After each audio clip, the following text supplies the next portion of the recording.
You guys all should have received a ticket when you walked in. Make sure to follow the directions on the back of that ticket. No. Well, they're getting passed out. When you follow the directions, that will get you a Hall H exclusive Infinity Saga card collector set. So make sure don't lose it. And so with that, we got lots of awesome stuff to show you. So without further ado, help me welcome to the stage President of Marvel Studios, Kevin Feige.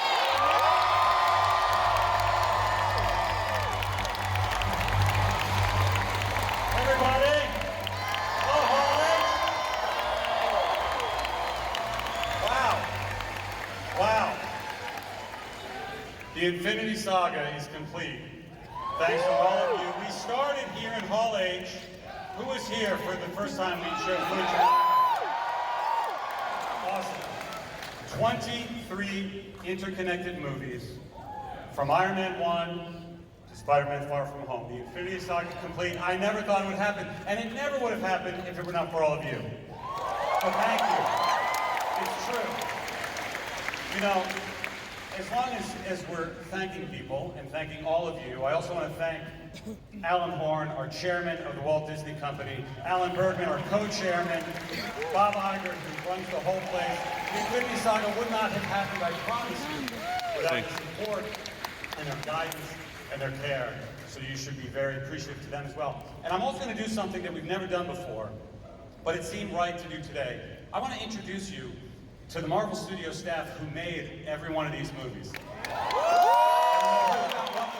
Starting with my co-president, Rudy Esposito. Cabrón, Esposito. The amazing Victoria Alonso. Stephen Broussard. Trent Tran. Nate Parr. Sarah Smith. Brad Winterbaum, Darren Lamanos, Jonathan Schwartz, Eric Carroll, Wendy Jacobson, Brian Chaybeck, Joey Neglau, and Crane Curtis.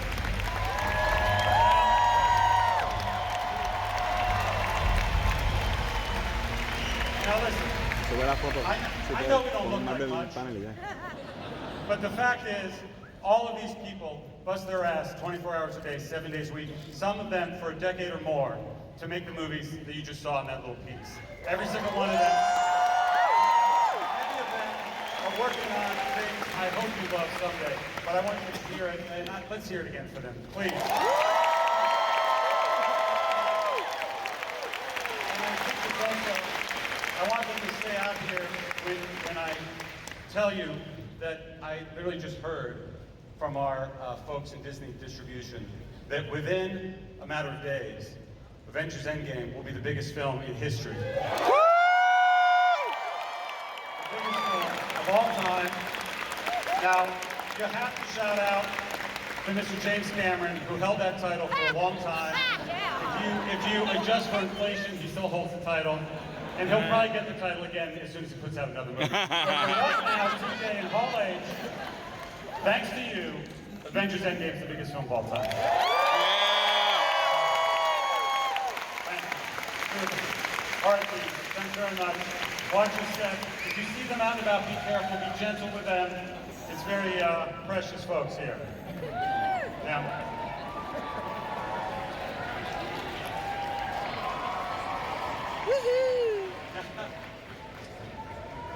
Now, I could spend 90 minutes talking about what we've done, or I could spend some time talking about what we're about to do. Phase 4 of the MCU, and we're going to take you through all the projects we're working on. Yeah! There's a lot of untitled things up there. And you know what we're going to do? We're going to start right off the bat with our film on November 6, 2020. This film is full Jack Kirby. Yeah! And I want you guys to say a big hello to our director, Director of Eternals, Chloe Zhao.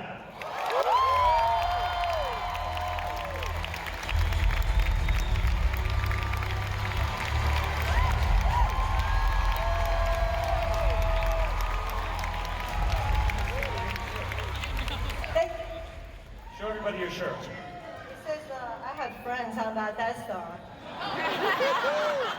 Did you buy that here, or did you already have that? Oh, nice. Chloe, really quick question. What drew you to the film? I just really wanted to make a Marvel movie for so long, because I've been a fan of MCU for a decade, and when I watch their movies, I see how much this team loves their fans and loves their characters. So I said I want to make a Marvel movie, and also for this film, for the Eternals, it's about these group of incredible immortals, but through their journey, we really get to explore what it means to be human and humanity in our time on this planet. So we can't wait to share the film with you. Do you guys have any interest in meeting some of the Eternals? Yeah! Ladies and gentlemen, as Icarus, Richard Madden.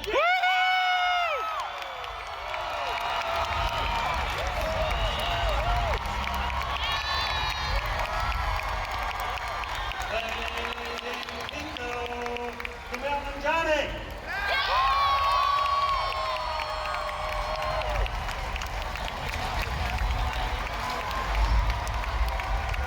As Makari, Lauren Ridloff.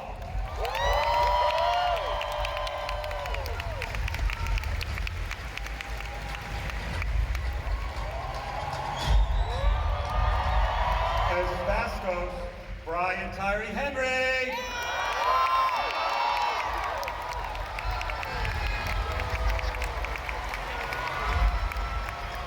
I'm going to bring out the leader of the Eternals playing Ajax, Salma Hayek.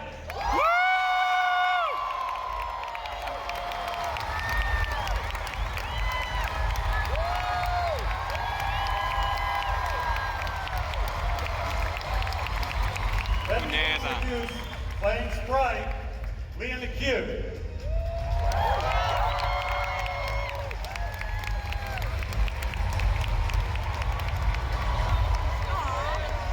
And as Big Bad Gilgamesh, Don Lee.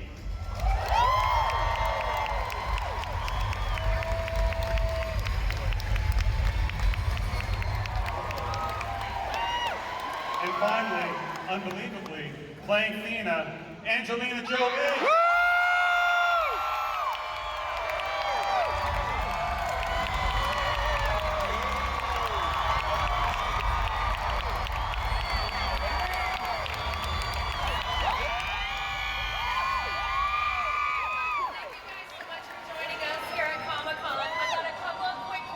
That was double for. Most specifically, what's going on with the Falcon and Winter Soldier post-Endgame? Ladies and gentlemen, Anthony Mackie.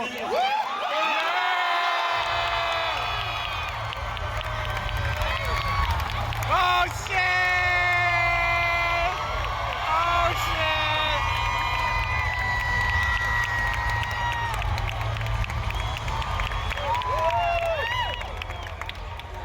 You take it. Oh.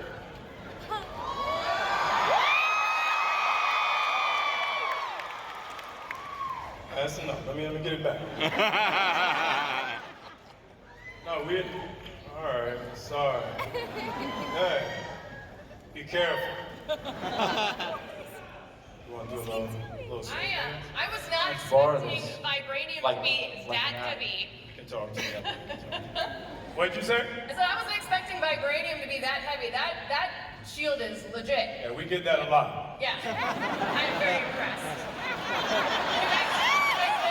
And what kind of show this gonna be?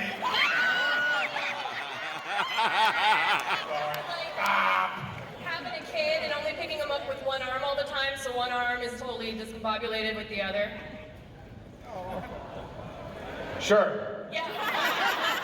Okay, great, tight. All right, so I got a question actually to both of you, so whoever wants to hit this one first, go ahead. Now that you guys really get to dive into the dynamic of these two characters, what are you two excited to explore? I'd like to explore the Falcon as a character. What kind of man is this man? We'll find out. We know he's got thighs. So let's see if there's anything else. Well, with the Winter Soldier, I want to see what really makes him tick. What ticks them all. How much ticking can that clock do? For that tick go tock, and that tock go boom. I was wondering where we were heading for that, and I was like, I came all the way around. See what I mean? Do you guys have as much fun on set as you so obviously seem to have offset? Oh, definitely not. See how it is? It's going to be a long 6 months. For some of us. Nah, we have a lot of fun on set. I mean, look, we're living our dream. Every one of us has dreamed and prayed to be in a Marvel movie. We have the job that anyone else would kill to have. So why would you mess that up by not respecting and appreciating the opportunity that you're given? So when we go to work, we have a really good time. That is both good life advice and good career advice. Oh yeah. Don't mess it up. Solid. Kevin. You guys scared? That doesn't work anymore. Are you guys nervous at all going up against him? No. We got this. Beat you once, we can beat you twice. They helped that whiplash a little bit in Iron Man 2. There was an imposter that played the Mandarin in Iron Man 3. Remember that, but you didn't see that in Ant-Man, the 10 Rings logo there. And in an awesome short we did called All Hail the King, we revealed there is a real Mandarin. He was quite upset with the shenanigans that they pulled in Iron Man 3. Well, the Mandarin is in this film. Woo! With the amazing Finally. actor, Tony Leung is playing the Mandarin.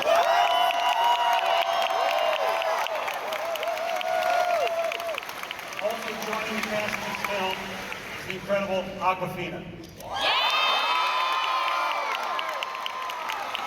Now I want you to meet the director of Shang-Chi, Destin Cretton.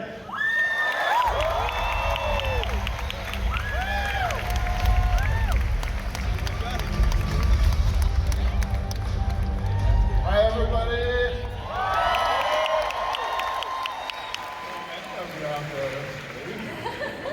Dustin, thanks for joining us on stage. First of all, love the cast. Love the cast. How does it feel to be at the helm of this movie? Scary. I grew up in I grew up on an island in the middle of the Pacific called Maui. In a small town called Haiku that had about the population of this room. So standing on this stage is really terrifying for me.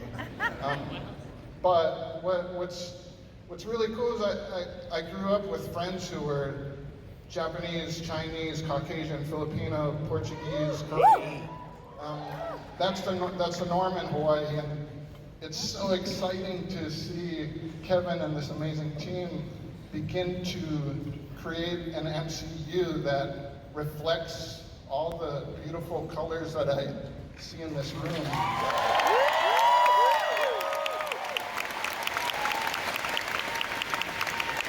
So to be a small part in that is really special to me. Well, I don't want to torture you by keeping you up here too long, but really quick question. Some of those Easter eggs really surprised me. I didn't even notice half of them, so I'm kind of shocked. Are you excited to dive into the mythology of the 10 Rings and letting audiences into something that you guys have been seeding since Iron Man? Yes. Well, I guess I couldn't say what kind of plans do you have, because then that gives away the whole enchilada, so never mind. I mean, it's amazing stepping into this and just seeing how incredible things have been thought out from the very beginning. This mind is pretty amazing.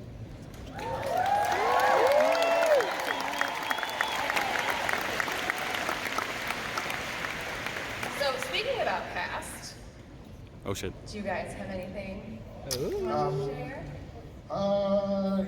Yeah, maybe. We've been, it's been a really in-depth search to try to find somebody who will capture this character with all the dimensions that he deserves. And it's going pretty well. We found him. Do you want to? You guys want to meet him? Yeah! It is a huge honor for me to introduce you to the incredible Simu Liu.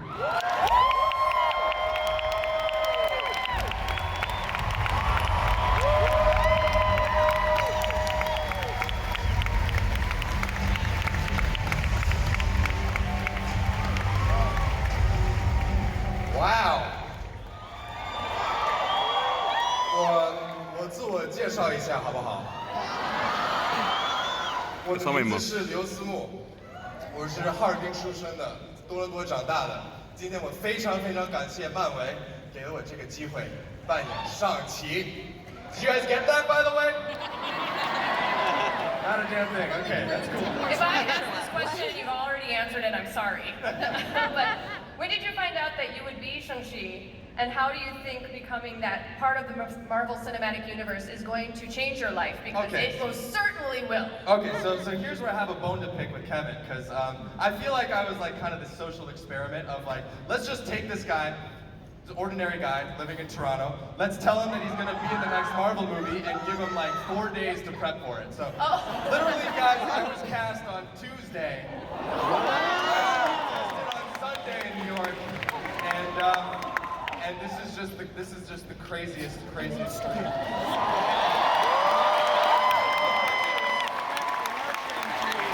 can't describe how I feel. Have you ever been to San Diego Comic-Con before and knew anything about it before you got here? This is my first time. Why? Is this a difficult hall to get into, or something like that? What's your first impression now that you're here? Because it's a pretty intense con. It is pretty intense. You know, I'm looking out at all your beautiful faces. Actually, sorry, if I could answer your last question, because you asked me how it would change my life, and obviously it's the fulfillment of my dream, but I can't help but think about my parents. My parents immigrated from China to Canada 25 years ago with nothing except the hopes and dreams to build a family and to build a life for their kids, and all I've ever wanted to do growing up was to make them proud. And so basically what I'm trying to say is I'm really happy that I'm not a doctor, and so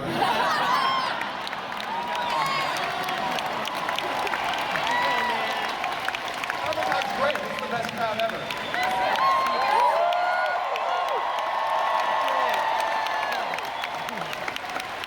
You guys with these parent stories are like killing me over here. Like, I can't handle it. Simu, congratulations on getting the role of Shang-Chi. Thank you. And thank you both so much for joining us on stage. Congratulations.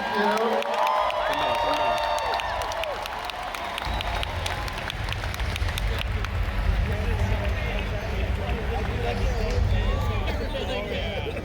Both those guys are incredible. I can't wait to see what they can do. You want to see what we're doing in spring 2021? Yeah! Another mega event series we're doing on Disney Plus. If you thought that logo was strange, wait until you see this show. It's unlike anything we've done before. How about you meet Wanda Maximoff, Lizzie Olsen, Paul Bettany. Yeah!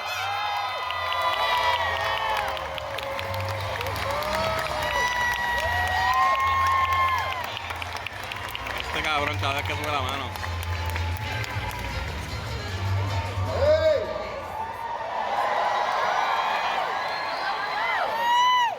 I'll jump right in. Elizabeth, how do you feel about the opportunity to explore Wanda's character in more depth now that you've got the Disney Plus show coming up? We're gonna have a lot of fun. It's gonna get weird, we're gonna go deep, we're gonna have lots of surprises, and we're gonna finally understand Wanda Maximoff as the Scarlet Witch. Paul, if this takes place after the events of Endgame, and certain things have occurred since then what is going on with Vision? I have no idea. Last thing I knew, I died in Infinity War, so I literally have never been this confused. Died many from times, This many people in my whole life.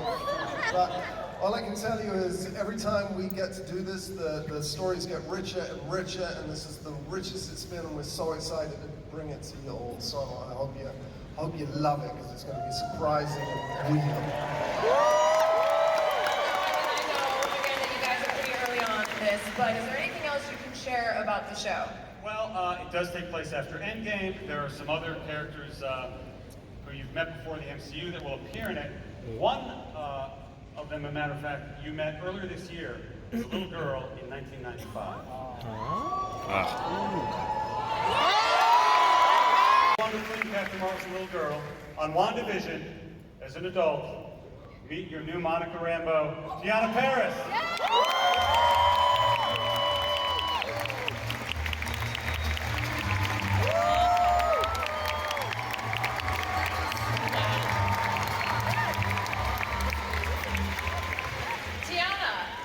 This is your first Comic-Con, correct?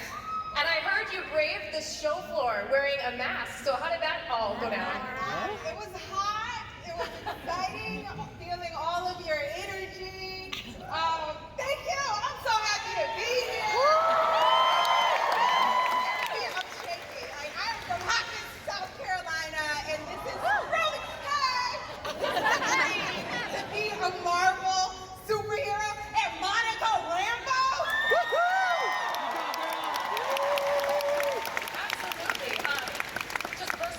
Did you buy anything on the show floor? Did you find anything cool? Because where should I go? I just walked around. I was too overwhelmed, as you can tell. I'm very excited, but I just walked around and wanted to feel everyone's energy, and I'm just so very excited. It's surreal. Fantastic. I love y'all! Can't wait to catch WandaVision when it launches on Disney+. Everybody, give it up for the cast of WandaVision.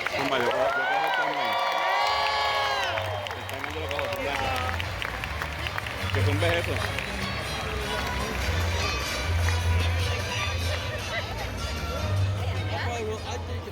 I can't tell you how exciting and different and strange that show is going to be.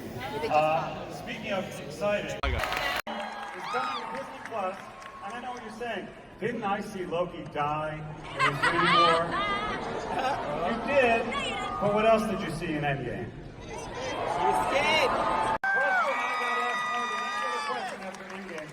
Where did Loki go? What happened to Loki?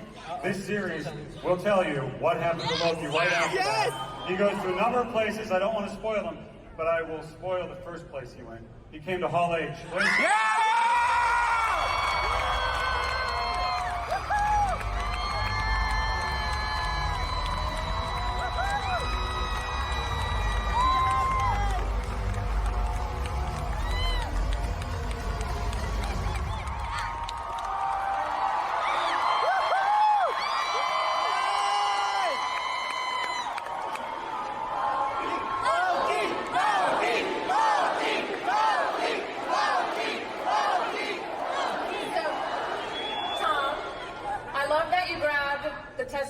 Space Stone, and then the first place you chose to come is Hall H. Solid choice. The last time I was standing on stage with this gentleman, I was asking him to kneel. But I wouldn't, this whole thing would not be happening without you. Deep dive question for you here. The Loki that we see disappear is not necessarily the Loki that we saw grow and change in Thor Ragnarok. So how do you think that this is going to affect your character in this show?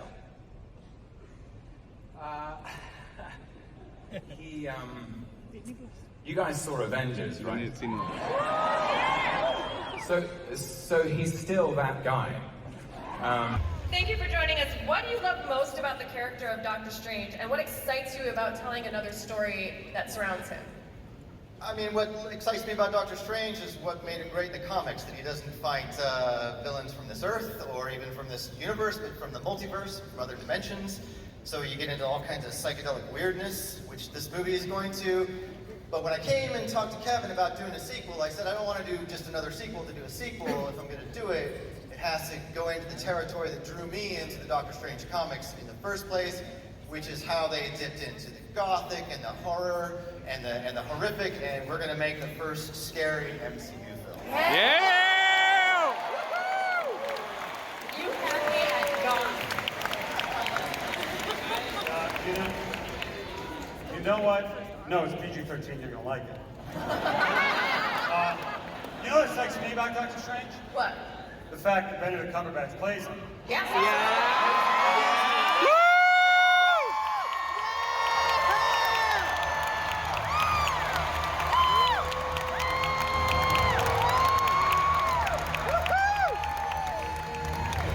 Hello. So I heard you had a little bit of a planes, trains, and automobiles situation getting here to Hall H all during your birthday. No, I just did this. Because Hall H is so important. I feel bad that you It did was that. my birthday yesterday, and they got mine. I think you all know where I'm gonna go with this. Yeah. And because it's non-licensed, we won't be sued. To you. Happy birthday to you. Happy birthday, dear Benedict. Louder. Happy birthday to you.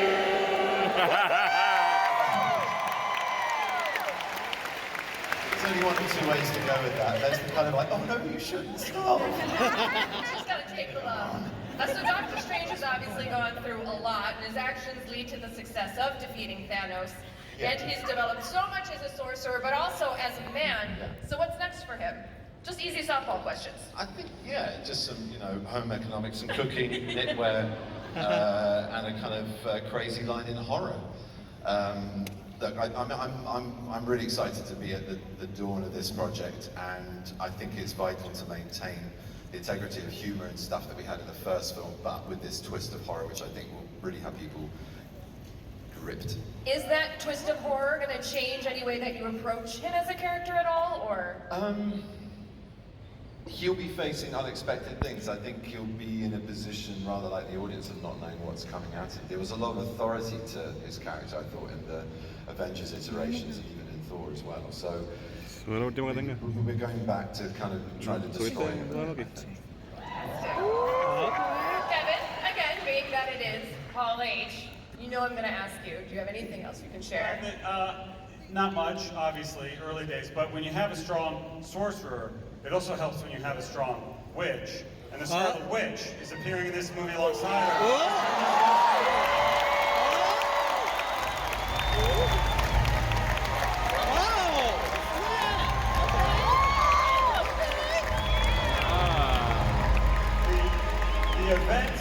The events that you will see Wanda go through in the WandaVision epic series will be reflected and tied directly into Doctor Strange. So Elizabeth, thanks for joining us back on stage. That being said, is there anything that you can tell us about how your Disney Plus show will play into Doctor Strange and the Multiverse of Madness? I don't know if I could answer the how, but I think I'm really excited to be able to link one story on one medium and bring it into the features. We haven't done that yet, and I think that's super unique to MCU. And I think that might be the future, but I don't know anything. I really don't know anything. It's all still secret. Well, thank you guys so much for joining us. Scott, Benedict, and Elizabeth,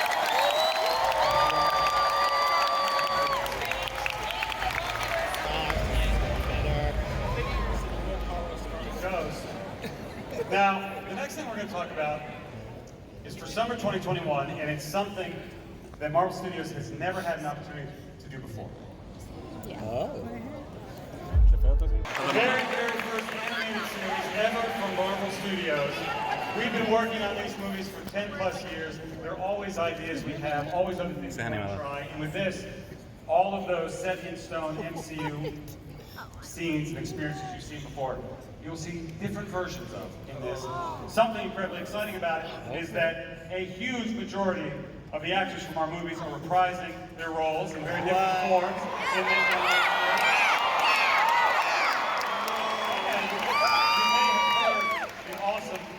narrate that piece. That awesome voice is the Watcher, played in the series by the amazing Jeffrey Wright. We just saw you earlier.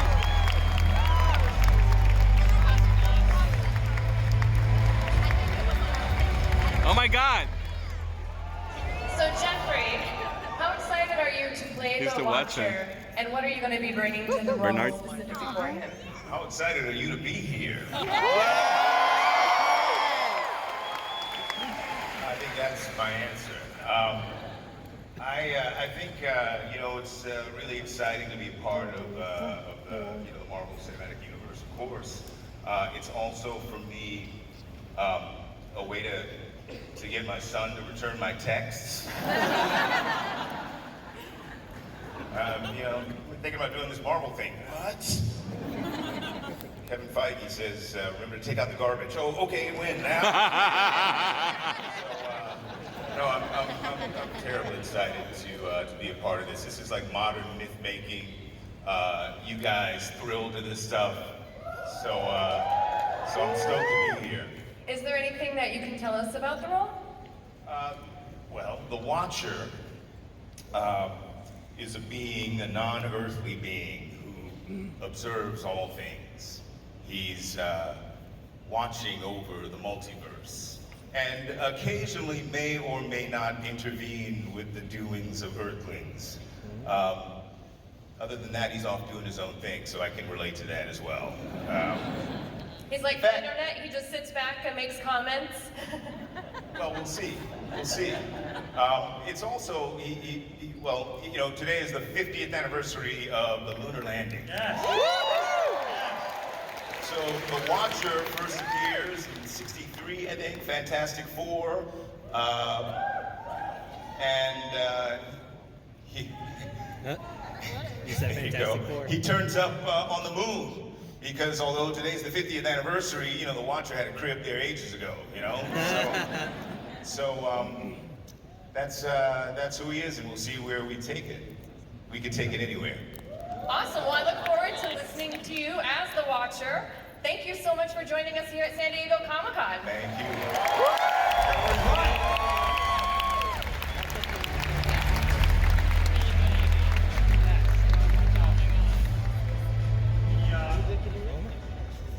You know what we haven't done yet at all today? We haven't talked about any of the OG original Avengers.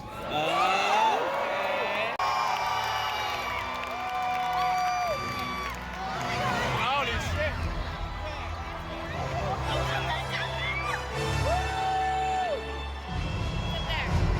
Where the hell is he?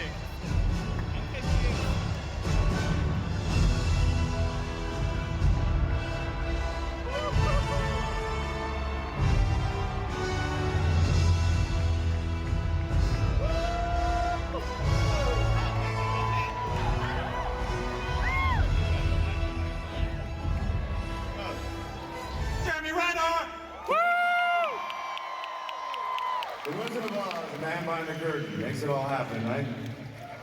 How about Kevin? Give it up for Kevin, y'all. We love you, Kevin! So Jeremy, thanks for joining us here in Hall H. What are you here to talk about? Look, I could blow wind about a whole lot of things I can't talk about, but I think he might have put something together. Something? Say it. Here with us. No. Come on. That's what I'm trying to do. But what was exciting about it for me is essentially, they showed that to me, I think, a few days ago. I'm like, dude, this is so amazing. Because, you know, what I get to do in the show, ultimately, is shepherd an amazing character. To be, ultimately, probably a better version of me. And the sentiment of what that is what I think the fiber of what Hawkeye is, at least what I think Hawkeye is a superhero without superpowers. And I can teach someone else how to be a superhero without superpowers. And I think that's an amazing sentiment to share with people. Because that means everyone's a damn superhero, right? Fortitude, strength, you're a dang superhero, and I think that's fantastic. That's awesome. Well, thank you so much for hanging out with us. Also, you win Best Entrance of Hall H, for sure. Woo! so much. Thank you. Thank you, guys. Rock on, man.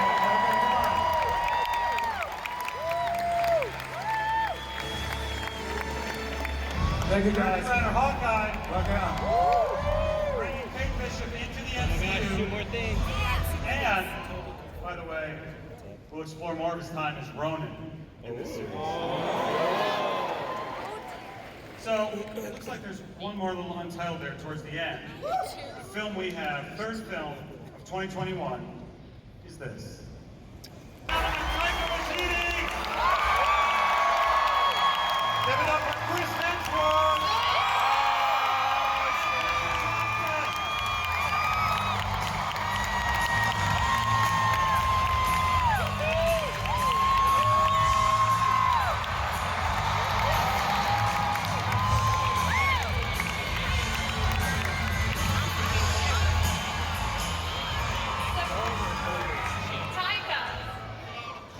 Is that the best final treatment?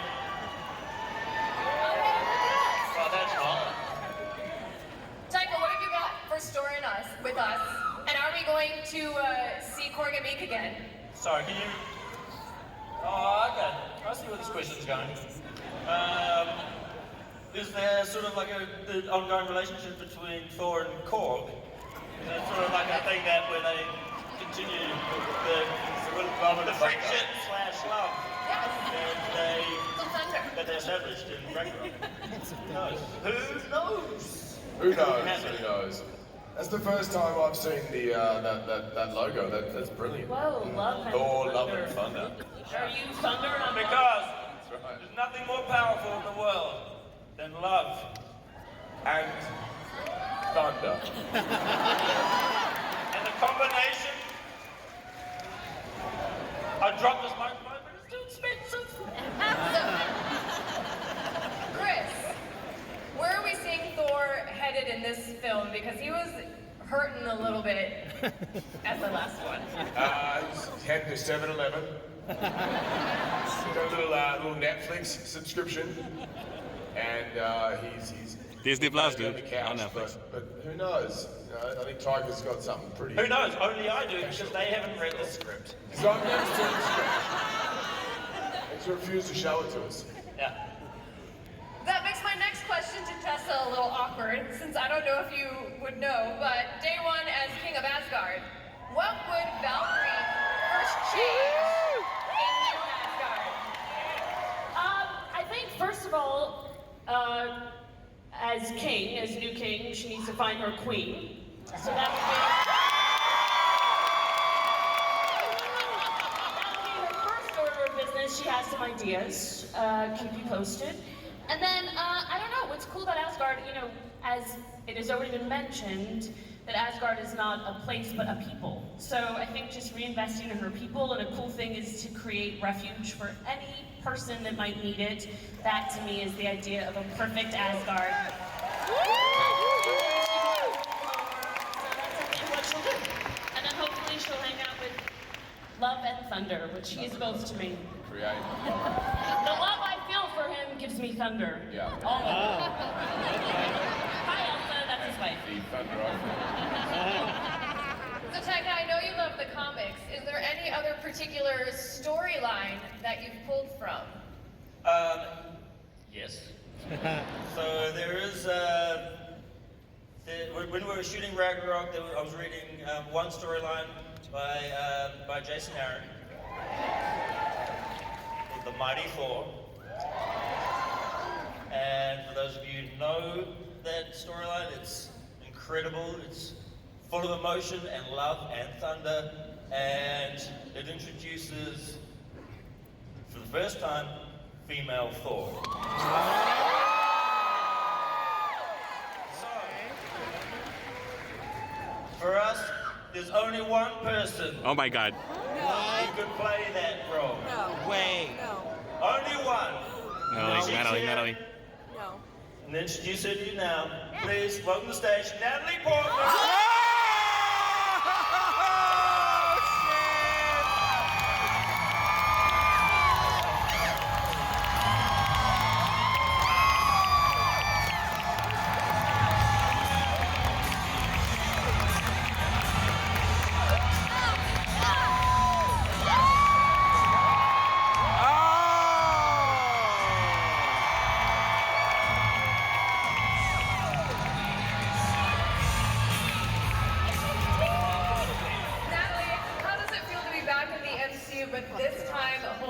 hammer. Feels pretty good. I always had a little hammer envy. I got plenty of hammer envy as well. Captain America, there yourself, it's great. It doesn't feel so, it's really sad. I'm gonna go back to Netflix. It's cool, guys, I'm at 7-Eleven. First of all, awesome announcement. Super excited to see Jane as Thor. Thank you guys so much for coming up on stage and sharing all this.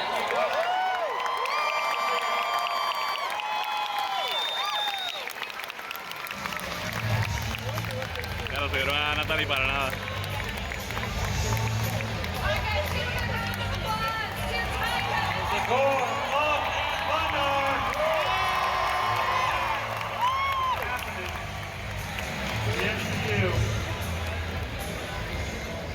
So there it is. We've come to the end of this timeline. But there is one right there at the beginning. In fact, the one that's out next on May 1st, 2020. Shooter in London, they flew overnight and got here this morning. Say hello to the director, Kate Shortland. And meet the cast as Alexi, David Harbour. David Harbour. As Yelena Belova, Florence Pugh. Playing Mason, O.T. Bentley.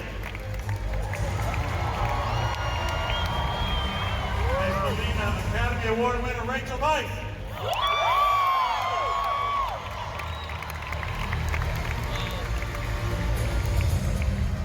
And of course, the Black Widow herself, Scarlett Johansson.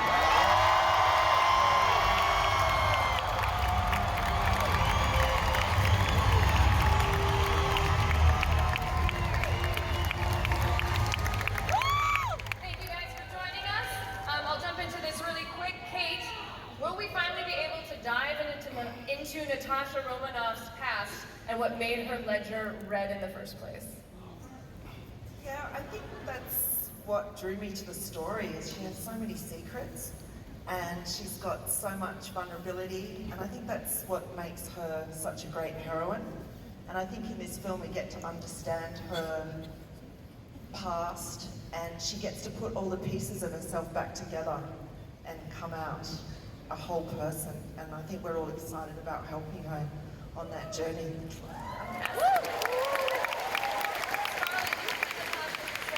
Over the last 10 years, what are you excited for fans to discover about Natasha this go around? We love you, Scarlett!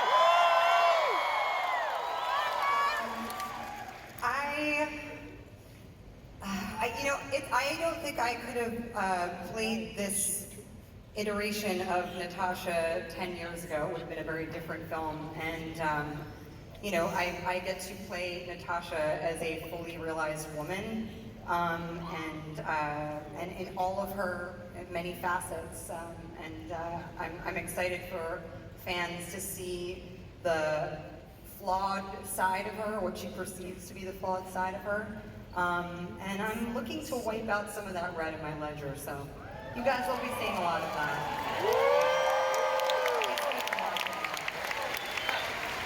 David, you've got a lot of fans from Stranger Things.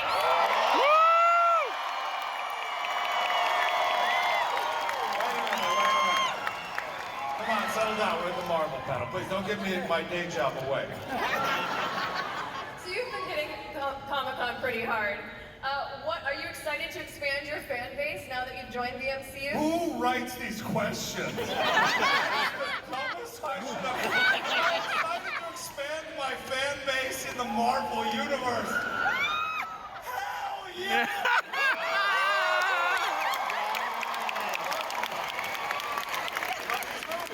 Look at this. This guy. Is he your favorite?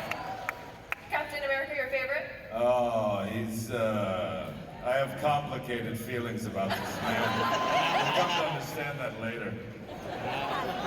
Florence, can you tell us a little bit about Yelena?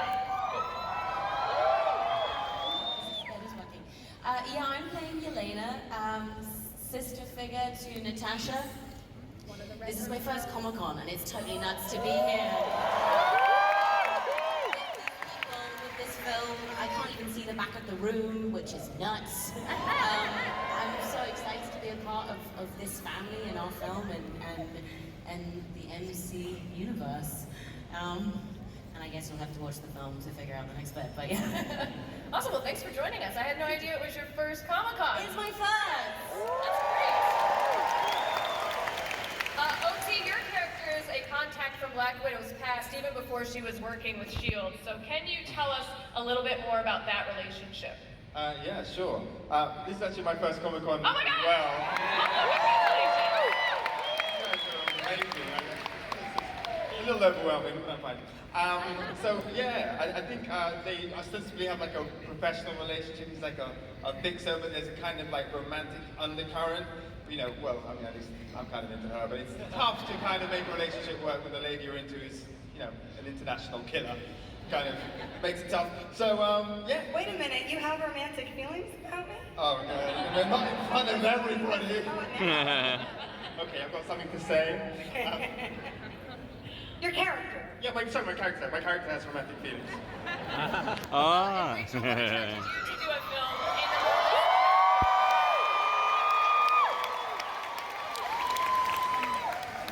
Were you able to hear me? I don't know. No, not quite.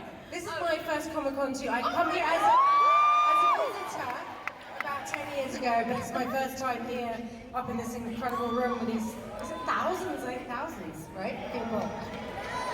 That's awesome. So what was your question? It was, what attracted you to do a film in the Marvel Cinematic Universe?